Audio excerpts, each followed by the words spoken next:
استكملت الدوائر الخدمية في قضاء دجيل جميع استعداداتها الخاصة بموسم فصل الشتاء لمواجهة موجة الأمطار من خلال تنظيف وصيانة جميع شبكات الصرف. الزميل فاضل الأنصاري والتقرير التالي. حسب توجيهات محافظ صلاح الدين الدكتور عمار جبور، استكملت الدوائر الخدمية بقضاء الدجيل جميع استعداداتها الخاصة بفصل الشتاء لمعالجة حالات تجمع مياه الأمطار في الأحياء والشوارع الرئيسية، وخصوصا في المناطق الغير مخدومة بشبكات تصريف المياه. حسب توجيهات السيد محافظ صلاح الدين المحترم والسيد مدير بلديات المحترم، وضعت بلدية الدجيل خطة خاصة لمعالجة المياه الأمطار بالتعاون مع دائرة مجاري الدجيل، حيث استنفرت بلديتنا جميع الآليات التخصصية لغرض تفادي الفيضانات من أجل خدمة قضاء الدجيل. حسب توجيهات السيد محافظ صلاح الدين المحترم والسيد مدير بلديات صلاح الدين المحترم، وبإشراف ومتابعة ميدانية مستمرة من قبل السيد مدير بلدية الدجيل المهندس نزار جاسم محمد، تم عقد اجتماع طارئ وفوري في بلدية الدجيل، وتم تشكيل لجان من قبل السيد مدير البلدية، وتم توزيعهم على شوارع القضاء من أجل تفادي فيضانات الحاصلة من جراء هطول الأمطار.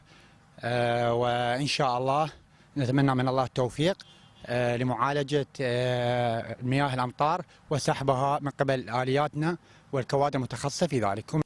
دائرة المجاري بقضاء الدجيل استنفرت كوادرها الفنية والهندسية لتنظيف وصيانة شبكات مياه الأمطار ضمن الخطة التي أعدتها الدائرة استعدادا لموسم الشتاء الذي يشهد غالبا هطول أمطار غزيرة تؤدي إلى اختناقات في شبكات التصريف وبالتالي إلى طفح في الشوارع. من ضمن استعدادات مركز مجاري الدجيل لسنة 2020 لخدمة الواقع الخدمي بالقضاء، قام مركزنا بحملة استباقية لمواجهة موسم الأمطار. أولا صيانة محطات الضخ، صيانة مستمرة ودائمية.